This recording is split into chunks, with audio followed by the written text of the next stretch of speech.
Hello everybody, welcome to Maximum Libertarian. Thank you for clicking on the button to listen to this great and wonderful show. Well, today's podcast is an interview with Derek Maddox. He's the chair of the Lynchburg area Libertarians. He's been a campaign manager for Charlie Milliner last year. And this year, me, him, Cesar Alberto got together. We were campaigning and petitioning for Dean Davison, who is running for the House of Delegates in the 19th District here in Virginia. So after we got done petitioning, I sat down at Me Patron with Derek, and we just went over a few little things, talking libertarianism there in his area and around the nation. So please sit back, listen to this wonderful podcast, give it a 5-star review, share it, like it, whatever you want, and I hope you enjoy it. All right, so we're just going to talk about, I'm going to tell you, is you're the chair of the Lynchburg Libertarians. That is correct, yes, sir. How long have you been the chair? The chair of the Lynchburg area Libertarians, former chair, he stepped down in September of 2020 due to him moving, so I accepted the position. And how long were you with Charlie? How long were you up? You and Charlie pretty much came in there together, right? Right. He was elected as chair and I was elected as vice chair. So what do you know, I've been up there with the Roanoke Valley Libertarians now for, 2009-ish. I really got more active in 2010. How have you seen, in your short time, how have you seen, have you seen the group grow? Have you seen it go down? How's the attendance?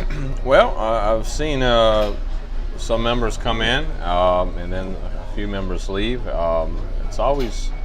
It's kind of going up and down. I think a lot of that's due to the elections. Right. But it's definitely steady, and right now we have 11 members. That is constant?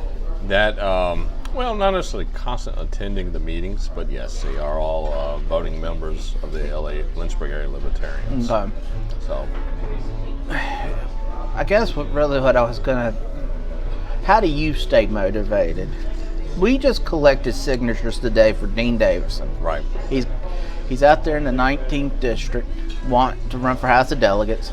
Right. And we got 8 signatures in roughly about 2 hours. Well, there's hardly anyone there, so let's be honest there. How do you stay motivated? Because we can go out right now, we go in this restaurant, we could ask every individual. Right. They're going to tell me how the government's horrible, the leadership just steals, lies, cheats, steals. Yet when you offer them another person, such as Charlie Milliner, who ran for, Board of Supervisors, right? That's right, Board of Supervisors. He runs for Board of Supervisors, and they vote the same guy in who's always been there. Or, I guess he was new. Was he new? He was new. Re-elected? He made the false claim that he was a Republican, which that is a lie because they were all nonpartisan. How do you stay motivated? To understand what's at stake. I've been motivated. I joined the Libertarian Party in 2018. I discovered it in 2016. I was already motivated by the national debt and just recognizing our loss of liberty. What brought you to the party? Many things. Was there one thing that brought you to the party? No, I wouldn't say one thing, but I would just say a general erosion of our liberties every day. I was in herd shares, and I'll give a brief description of what that is. You have dairy cows, and your customers actually own parts of your herd, and you deliver the milk and stuff. Mm-hmm. And you always hear these horror stories, even in Virginia, where these people are arrested and treated as criminals. And just made me very angry to realize that the government that is meant to protect our liberties and our freedoms is actually the ones who are our enemies and fighting and taking away our freedoms. Right. And so, that was just awakening. So I think it was personal, close to home, but more so to just a general erosion of our liberties, I think. Right. I don't think it was one thing in particular. Okay. Because, see, what brought me to the party was when I got out of the Navy in 2006. Right. I was under the belief that everything we did was the right thing to do overseas. Right. I never questioned the motivations, even though I probably knew of the atrocities that sometimes people in power do. Right. In turn, I think, in the end, it's all for the greater. I'd rather fight them there than fight them here. Right. And when I got out, I looked at it and it's like, this isn't adding up. Yeah. And so in turn, I stood by a flag of the GOP for a minute. Yes. And then 2009, when I learned of the Libertarian Party at the local level, the affiliate, that was when I started to get, once you just like they say, once you take unplug, you can't go back in. That's also what Leonard Reed said. Your mind is being liberated. That's the way he described it in one book. But I guess in the end, all right. So now, so I've been doing this since 2010. Right. How do you relieve the motivation? Like last night, I'm looking at the things, and they're talking about the Georgia election laws that were signed in by Brian Kemp and so forth, and it was pushed through. There was nothing about, when I was looking at CNN or whatever Facebook feed, it was all racial. This is Jim Crow 2.0. This is anything and everything. Right. But the actual law. And then there would be, there was a Reuters article shared by a Libertarian, and they're saying you can't pass water out. Yes. Well, no, you can't. We can't, because we're Libertarians. We'll be pumping for the thing. The poll workers still could pass out water and food. See, that was like a little piece that was left out. And I think when you put that into this equation, it changes this conversation. Now, you might say get closer to the door. It's not really, to me, there's a lot of more things we could discuss. Sure. But it's still there. But then I'm looking at all these people, this is wrong, we gotta focus, I'm gonna go down there and I'm gonna fight to pass out water and food at these elections. Okay, no you're not. Number one, you're not gonna go down there. But I was getting frustrated because we're not fighting about, it's easy to, you make these announcements, that's a neo-Nazi, that's just put it under the name, right? Call someone, and we're fighting over that. We're not actually fighting over the policy, right? Or the law. Well, so in turn, I got angry, and I was wondering, and when I was driving home, then I'm thinking, I got to get up tomorrow morning and go collect signatures. How do you stay motivated? I've been doing this for, now, like I said, 10 going on 11 years.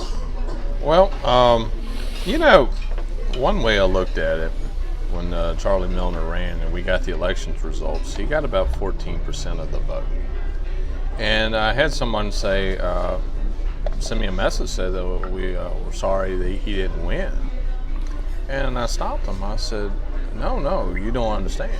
Charlie did win. He won 14% of the vote. His message was strong enough for 14% of the people to come out and vote for him in a three-way race. Right. Three-way race. That, to me, at first, it was very kind of discouraging, and then I changed my view of my perspective about it, and I realized this is actually something that would normally have been something that would make me unmotivated, actually turned me motivated, because I realized if we can just get out there more and we show people how our policies, our principles is a way to make things better in this country, local too, I think we will get more. Do you think, what about national? Now that's a whole nother ball game. Nationals. Does that discourage you? Because I know I got discouraged. I can't sit here and I know a lot of people are high fiving that Joe Jorgensen got 1.5%, and it's like we for me to actually be able to sell to an individual that you vote for my candidate, right, they have an opportunity to win or at least make a dent. 1%. How do I get motivated there? I don't look at national, the Libertarian Party of nationally. I don't know what exactly they'll do things where I'm like, okay, that's cool, and then I look at things and I go, I don't know what the hell's going on here. Well, one, I mean, obviously, I think Dr. Jorgensen would have done incredibly better if the media had given her more coverage. Also, she was allowed to be on the debate stage, which she rightfully earned, in my opinion. I think a lot of people staying at home watching the TV and say, hey, who is this? This person has got the solutions. We're not hearing these two old guys arguing. We're actually hearing somebody giving a different idea. I think she would have done a whole lot better. Right. Yeah. But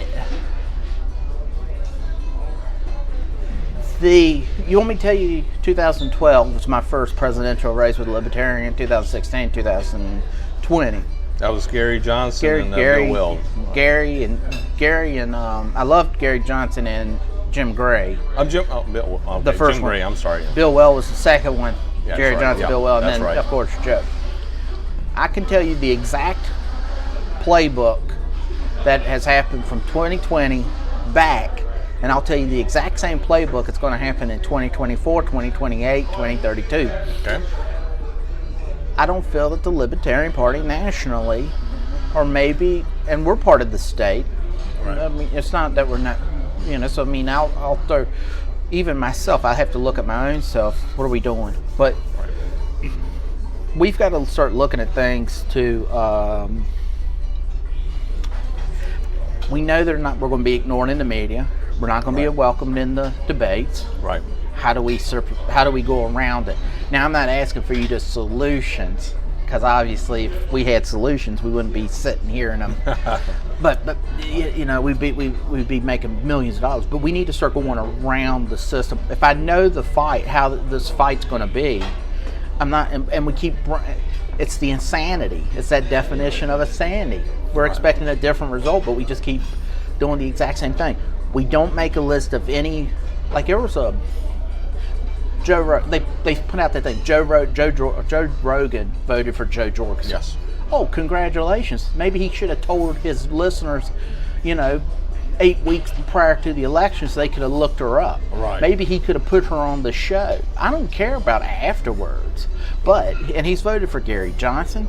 What we need to do is get to these folks that are high profile, Bill Burr, Penn Teller, Big Boy from Outcast, individuals like that, make a list. Right. And start saying, all right, we need you to come out and support our candidate when the time is here.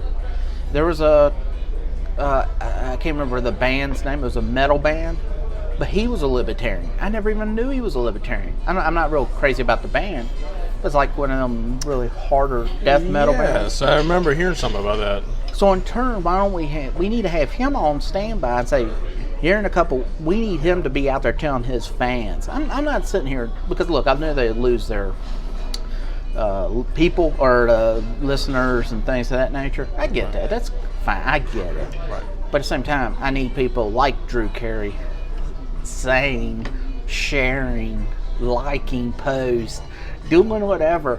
We need to start going around the system, and we almost need to do the Ross. This is what I believe right now. LPVA national, if not national, state. We just start doing fundraising, and we buy the ad. Just like Ross Perot in 1992, he got on the debate stage because they weren't saying his name on the news, but he bought the time, and then all of a sudden, people he forced them. When in that movie with Jay Leno and Dave Letterman talking about the Tonight Show debacle. Right. What's her name? Kathy Bates. Her character goes, her and Jay Leno were having a fight, and she says, I was the person who told the people, hey boys, you're playing the wrong game. We're playing the game here now. They had to change because of me. And Right. LP needs to start doing that. And if it means Green Party, if it means Constitutional Party and things of that nature, then they need to get involved too. But I mean, whatever case might be. Right. I think Dr. Jorgensen did. Oh, very good. Please. Yes, please. I think Dr. Jorgensen did really well as far as getting her advertising, and like you said, getting celebrity endorsements and stuff is important. whatever you can do to get her name on there, Right. or the next candidate to get them on the debate stage. I think the motivation is there. It's just you got to get the exposure more out, and that's expensive. But see, the problem that we're getting like, you'll be doing this for 5 years, 10 years, 20 years, whatever.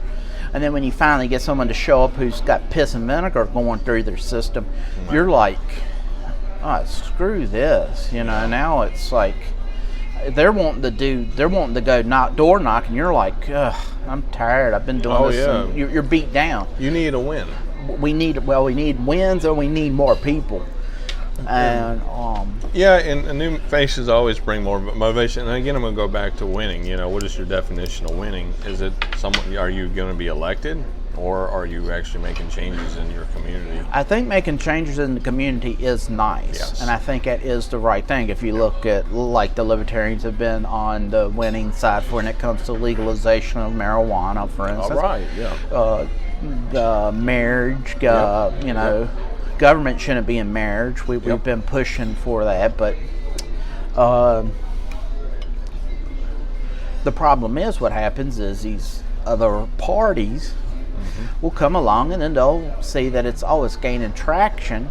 They'll take it, and then what they do is, like marijuana, for instance. Everyone's high-fiving that marijuana is going to become legal. Yeah. Trust me on this. As we sit here, they will tax it until it's so heavy taxed that it's going to it's going to turn into a black market. Yep. It's just like Eric Gardner. Everyone talks about Eric Gardner getting choked. When he got choked, and he was selling Lucy cigarettes. Yeah. Yes.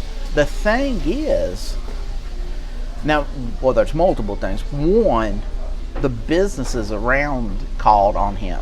It wasn't the police just showing up to harass him. Yeah, it was competition. No. They were like, hey, he brings these undesirable folks here because he's selling Lucy cigarettes. We're trying to run a business, and it's hurting our clientele. All right. Well, but he was selling Lucy cigarettes because taxes are so high up in New York. Can't afford a pack, right? And I'm not advocating. I think what happened to him was horrible, and definitely, I think when police do wrong, they need to be held to a point. But what's going to happen is when you allow these people to take the idea, everyone's high-fiving, oh, marijuana is legal here in Virginia. We were just talking over at the beer joint. Bill's Brewery? Yep. Yes. They're sitting here talking about $10,000 just to put in an application for a dispensary. Yes. And it's like, and that's $10,000 just to put it in. That's not even if you're going to accept it. Thank you. You're welcome. Thank you very much. That's the issue that. I agree. I think that's why we need to focus on decriminalizing versus legalizing. Right. I would actually see it just be completely decriminalized, no taxes. Anybody can sell it. It's like what Larry Sharp said. It'd be like a tomato. That's the way it needs to be, and that goes for everything. You're correct. I don't know. I was reading that one article when it was talking about sex workers after the Atlanta thing, and it was like, one was like, one of the good ideas about selling or making legalizing prostitution would be we could tax it and we could get it for the same. It's like, get the fuck out of here. Yeah. That's the last thing we need to be doing is tax. Yep. And look, you can tax some things and whatever. But here's this lady or guy, Right. selling their body. Yeah. And you want me to tax? They're doing all the work, and I know the scumbags that would be going in there being their clientele. You know what I'm saying? Well, that's the state for you, is being the parasite on the fruits of the labor of others. Right. That's why everything needs to be decriminalized. No taxes whatsoever. How? I think our state, for the most part, it seems like we're getting set. We're getting good. I think we're getting set up pretty good. I think we got some good people in place. But as I told someone before, I said, Oh, can you go into what do you mean good people? Which good people are You talking about the I'm state talking about like, legislators, or- no. Oh, whoa. No, shit. No. Oh, okay. I'm talking about our people in the SCC. I think Oh, I'm yeah. seeing like Holly Ward. I think she's a very good lady. With community director Angela Richardson. She's helping me with the membership. Right. Okay, we got some really banged up people. Yes. And then both of them are vets, and that's not another. But these are some good people coming. The problem is, and I'm worried, is they're going to. They're not going to get the help that they need, and they're going to say, "All right, I'm out." They're going to drop the ball, and not drop the ball, but just put the plate down, put the ball down, say, "I'm going home. I've got better things to do." Well, the question is what is their motivation for doing that? And that maybe they need a win. Maybe they're investing their time and their energy, probably their money into it as well. They like to see some kind of return for the investment. Right. What is that for these individuals? Are we in here? It's a marathon. We got to be in here for the long run. But you do need to have some kind of sign that you're gaining some type of traction. Uh-huh. Well, I was talking to someone. I wish I could remember who, but it is a marathon. We're in a marathon because who was it when communism and stuff? They said it wasn't going to show up tomorrow. It would be blocked. That it's going to take generational, and what you're now seeing is 2-3 generations later, they're sitting here going, all right, socialism's a good idea. Yep. And I know socialism leads to communism. I know they're not the same thing, but we've got to pick up the pace. We can't keep now. I'm not saying that we've got to run the 400. Right. I understand we're running a marathon. But we need to pick up the pace. We need to get the educators, because when I go talk to teachers that will fight against school choice, when you talk against individual, I mean, there's a lot of police officers that I know that they it's that whole nonsense with, well, this is what I got to do. There's no pushback. Now, granted, once again, we're in a position, and look, I'm in the same thing. Right. You can't just go, all right, well, screw you, I'm going home. We still got to pay our bills. We still got, and I know and I understand it's, we got to make sure but we got to get into the police departments. So when they see an unjust law, that instead of trying to go, all right, well, let's push it. No. We're not going to push it. They will not push it. Like sheriff's departments more. Maybe not the police department, but sheriff's department. This is an unjust law. We will not enforce it. One, I think that goes to the sheriff. Like for the county I live in, it was a lady in 2020, Saturday before Easter Sunday. Her son comes home from college. Family members are very excited that he's home. They're coming in and out of her driveway. A neighbor reported, said, they're breaking I think it was the 10 people at the time gathering. Here comes the sheriff deputy and charged her for This that. is 2020 during the lockdown? Yep. Okay. And, the sheriff, and why didn't the deputy look and say, I think this is a violation of the First Amendment?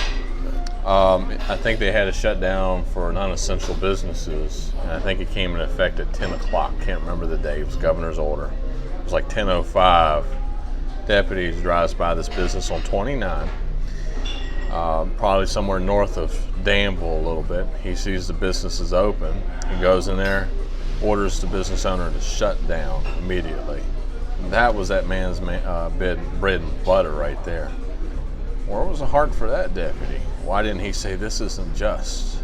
So the question I think too is I agree with you. We've got to get libertarian people into these positions, but I think you might have to start off with a sheriff, because I think a lot of these sheriffs want deputies who take orders and don't really think too much about their actions. It's high probability, because the last thing but this is just the way life is. I mean, like when I wasn't a chief in the Navy, but I remember talking to a chief, and he's like, when they go into the chief's quarters, you can yell at each other, disagree with each other, but when you come out, you are on the same page. Right. And maybe that's what the deputies need to do, is go in there and give pushback to the sheriff. Vince McMahon, there was a writer and I think it was Vince Russo. He used to write for WWE, and he was talking, and they would put up some idea, and then he would put it down, and then Vince Russo would put it down. And when McMahon went into his house, this other guy who was on the writing team, Pat Patterson, said, "Look," he's like, "you need to say I understand the idea, but what if?" Right. But what if? See, a lot of times what we do, I think, is we just rush in and we just go, "This is nonsense. This is stupid." We don't ever go, "But I understand what you're doing, but what if we do this?" Maybe the deputies should do that, and I think libertarians need to start doing that too. We've got to look from.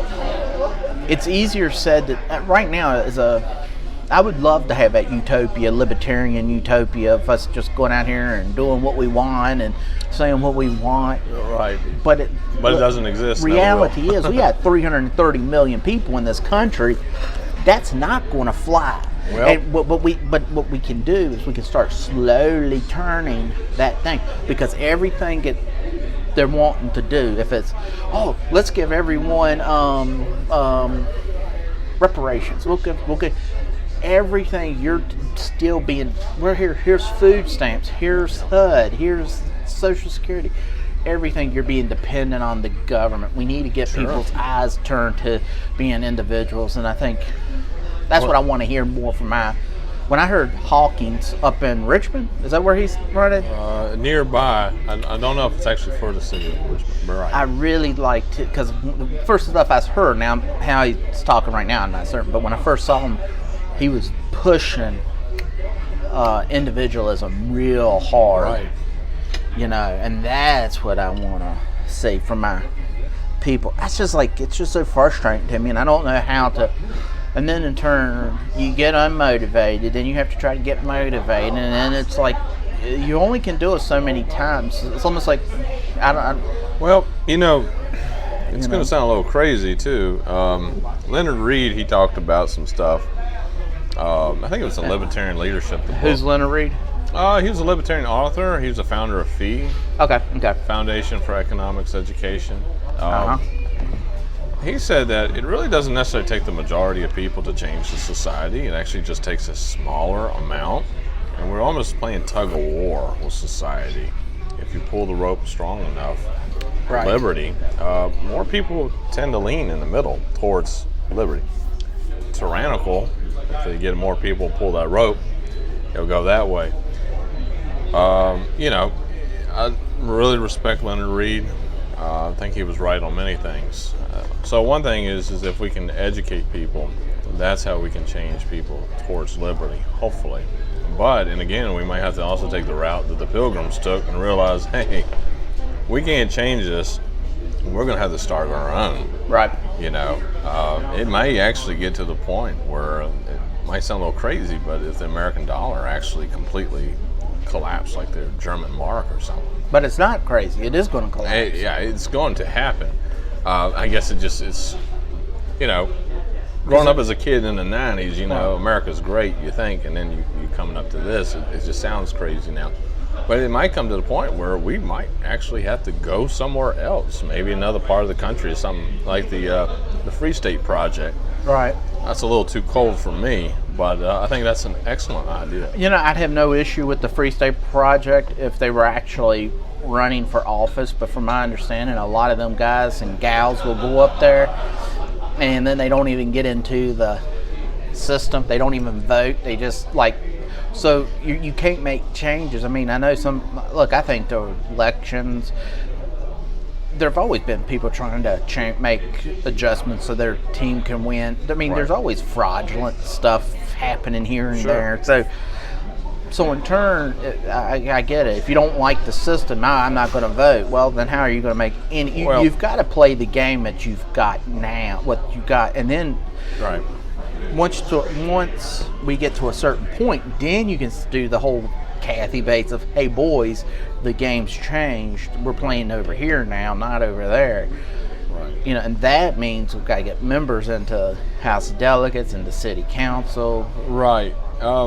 Like libertarians, most of us absolutely despise the state, recognize it's illegitimate, and it's criminal. Why do we want to run for an office to be part of that? Well, the way I look at it, it's kind of like the locomotive. You got the state. The state is the locomotive. What is the part of being an elected official as a libertarian to that locomotive? You're the braking system. That is the whole point of you running, is you've got to get in there and you got to put the brakes on to slow that locomotive down. And then if you get enough pressure, you can eventually stop it. And that is the point of us. So, yeah, you may absolutely despise the state and say, I don't want to run or whatever. Right. But just remember, the whole purpose of you running is to reverse the damages that they have done and try to preserve liberty. So if there was one thing that you've learned, if you could go back right now to when you first started, what would have been that one thing that you would have changed? Is there anything that you would have done differently right now that you've learned? As being a libertarian? No, being the leader of the Libertarian of Lynchburg, the Libertarian area of Lynchburg. Because, like, hindsight 2020, looking back of how we ran things in 2010 to running things now, Right. I think there was a great example. We did not collect emails. We did not make the MailChimp. And we were not. So in turn, that was one thing that I know. Right, we were collecting emails. We just weren't putting them on any type of email service. Is there anything that if you could go back right now and say, all right, I could tell my younger self to do? Is there anything that you would do? Well, let's look what we had going on last year. We didn't have a congressional candidate for our district, but we did have Jo Jorgensen. I wish I'd gone out there a little bit more and advertised her. Maybe help her campaign out a little bit more. Right. But to be honest with you, I'm really proud of what we accomplished. We had 2 billboards in the area, and Lynchburg was the #1 city in Virginia to gain, the votes. Only behind the town of Buena Vista. For Jo Jorgensen. For Dr. Jorgensen, that's correct. So I'm really proud of that, because you have to understand, I've only been chair since September. Right, but you've been part of the group. I was only part. I see what you're saying. Actually, I've only been part of the Libertarian as a voting member, technically for 16, I think. So I was for 6 years. I was just there, and I was where I was an active member. They would almost give me a courtesy vote, right, type deal. I was not the chair. I was not the vice chair. I was not anything. So in turn, I could go back and tell, like I said, took all them emails that we were collecting from the gun shows and put onto a MailChimp. And I also think we would have tried to. I think you need to be wiser with I think we need to do fundraisers. I wish I would have tried to learn fundraising. Because now we're at a position, like, granted, I paid $200 some for 2 years on Wix for the website, but I would rather someone else. I'd rather have everybody who's claiming to be libertarian give me a couple bucks. That's right. That would help out incredibly. To be honest with you, 2020 was an absolutely crazy year. We can't, anything that happened last year, we can't judge ourselves. No. 2020, you cannot judge yourself. No, and even before that, But I think I will judge for Jorgensen. I was kind of disappointed that she. There was nothing out there. Well, I saw nothing. And look, Larry Sharp said it best. I can't remember if he was being interviewed by someone, or if he was just talking on his show. But he said there's 6 things to be till we get a candidate. He said do they got a full team ready to go? Yeah. Are they able to quit work for that entire year? Because they're going to have to go anywhere and everywhere. Right. Are they going to be able to fundraise? Right. I remember he said libertarian principles is a given, so they should be libertarian. Right. And then there was 2 others, and I cannot remember them now. But be here or there, he was like, there's only, out of all the candidates that ran for president, only 4 of them could actually run. So it was like Ken Armstrong, who's my favorite. Yeah, he was great. Adam Kokesh. Yep, Adam Kokesh was one. And Vermin Supreme. There was Vermin Supreme, and there was one more. I cannot remember. Dan Berman? No, I don't think he put Dan Berman on that list. But he said everybody else had to work or whatever. Right. And I thought, wow, that we should, like, that really should. That right there. Do you have a campaign team together? No. All right. Well, you're not going to be here. Do you got this? No. Yes. Right. Or I can raise money. He also talked about how he's like, when Joe Jorgensen ran, he's like, and I think he spoke about Hornsberg because he was a professor too, right? He's a lawyer, I think, isn't he? Doctor. Why do I think he was a doctor, professor? But okay. Be here, there. He may be. Be here, there. When you have, and if you have a teacher run, she has 50 students come into her class, and they have to be there. So she can sit there and talk real monotone, real slow, real blah, blah, blah. And then it's tires them out, but they can't go nowhere because they're forced to be in her class. Right. Where if Larry Sharp speaks, he's not a teacher. If they come and listen to him, if he starts talking that monotone voice, they're just going to get up and walk out. So you need someone who can talk and be energetic. That's why, who's the wrestler who ran for Libertarian down Bravio brother? Oh, Houston Barrow. Yes, Houston Barrow. That's why when I asked him when I first met him, I said, when you ran, did you play your character in it? And it was strange because he was like, no, I never did. But for me, like when I first started going out here to the work tables and stuff, in my head, I was playing characters. Now, in my head, I might be Ric Flair. And I wasn't, but I have to try to think of his personality. I wasn't trying to talk like the Nature Boy or anything to that nature, but I was having to, he would speak, he would be confident. Right. And I saw that a little bit today. You have to play a character. Yeah. But if I go in here to this restaurant and I'm by myself, it's head down, in the phone, whatever, just so I'm not making eye contact with nobody. You know what I'm saying? Right. You got and that's another thing I think a lot of people, Libertarians, I think we like to mind our own business and stick to ourselves. Yes. And I think a lot of times that has a certain personality. So when you, all of a sudden, like me, for example, I'm not a very public person. I told a gentleman earlier today, I was kind of like a hermit.